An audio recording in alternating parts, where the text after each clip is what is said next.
ಶ್ರೀಮದ್ ಜಗದ್ಗುರು ಆನೆಗೊಂದಿ ಮಹಾಸಂಸ್ಥಾನ ಸರಸ್ವತಿ ಪೀಠ ಆನೆಗೊಂದಿ ಮಠ ಪಡುಕುತ್ಯಾರಿಯಲ್ಲಿ ನಿರ್ಮಿಸಿರುವ ನಾಗಧರ್ಮೇಂದ್ರ ಸರಸ್ವತಿ ಸಂಸ್ಕೃತ ವೇದ ಸಂಜೀವಿನಿ ಪಾಠಶಾಲೆ ಹಾಗೂ ವಿದ್ಯಾರ್ಥಿ ಭವನದ ಉದ್ಘಾಟನೆಯನ್ನು ಕಾಪು ಶಾಸಕ ಗುರುಮೆ ಸುರೇಶ್ ಶೆಟ್ಟಿ ನೆರವೇರಿಸಿ ಶುಭ ಹಾರೈಸಿದರು.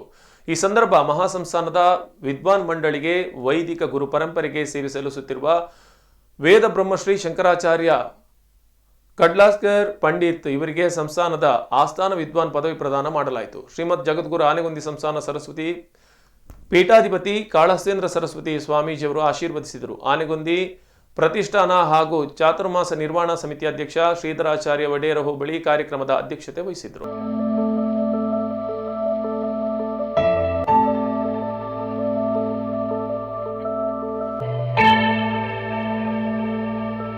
ಬದುಕಿನ ಹಾಡಿನ ನಿತ್ಯ ಪಲ್ಲವಿಯಾಗಬೇಕು.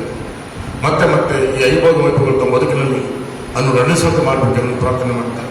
ನಮ್ಮ ಆಸ್ತಿ, ನಮ್ಮ ಅಂತಸ್ತು, ನಮ್ಮ ಅಧಿಕಾರ ಕೃಷ್ಣಾರ್ಪಣ ವಸ್ತು ಅಂತೇಳಿ ಸಮಾಜಕ್ಕೆ ವಿನಿಯೋಗ ಆಗಬೇಕಂತೆ ಮಠ ಜನ